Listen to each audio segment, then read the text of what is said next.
సత్యం ప్రభావతి హాల్లో కూర్చుని మాట్లాడుకుంటూ ఉంటారు. ఏమైంది ప్రభా, అంత కోపంగా ఉన్నావు అని సత్యం అడిగేసరికి ఆ మీనా ఇంట్లో వంట చేయకుండా బయటికి పోయింది అని సత్యంతో ప్రభావతి అంటూ ఉంటే ఇంతలో బాలు ఇంటికి వస్తాడు. ఏమైంది నాన్న అని అడుగుతాడు. పొద్దున్నెప్పుడో బయటికి వెళ్ళింది, ఇంకా రాలేదు మీనా ఇంటికి అని కోపంగా చెబుతుంది ప్రభావతి. దాంతో బాలు, ఇవాళ నేను తనని ఏదో అన్నాను, ఆ తరువాత మీరంతా కలిసి తనని ఏదో అన్నారంట, బాగా బాధపడింది, కోపం కూడా తెచ్చుకుంది అని బాలు చెప్పేసరికి సత్యం ఒక్కసారిగా షాక్ అవుతాడు. ఇక బాలు మీనా ఎక్కడికి వెళ్ళిందో తెలుసుకోవడానికి మీనా వాళ్ళ ఇంటికి ఫోన్ చేస్తాడు. సుమతి ఫోన్ లిఫ్ట్ చేస్తుంది. ఫోను మీ అక్కకి ఇవ్వు అని బాలు అంటాడు. అక్క అక్కడ ఉంటే ఇక్కడి నుంచి ఫోన్ ఎలా ఇస్తారు బావా అని సుమతి వెటకారంగా అంటుంది.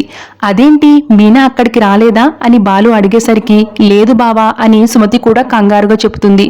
దాంతో బాలు కూడా ఒక్కసారిగా షాక్ అవుతాడు. ఇక సుమతి వాళ్ళ అమ్మ అక్కడికి వస్తుంది. బావెందుకు ఫోన్ చేశాడే అని అడిగేసరికి అక్క అక్కడ లేదంటమ్మా, ఇక్కడికి ఏమైనా వచ్చిందేమోనని బావ ఫోన్ చేశాడు అని సుమతి చెప్పేసరికి వాళ్ళ అమ్మ ఒక్కసారిగా షాక్ అవుతుంది.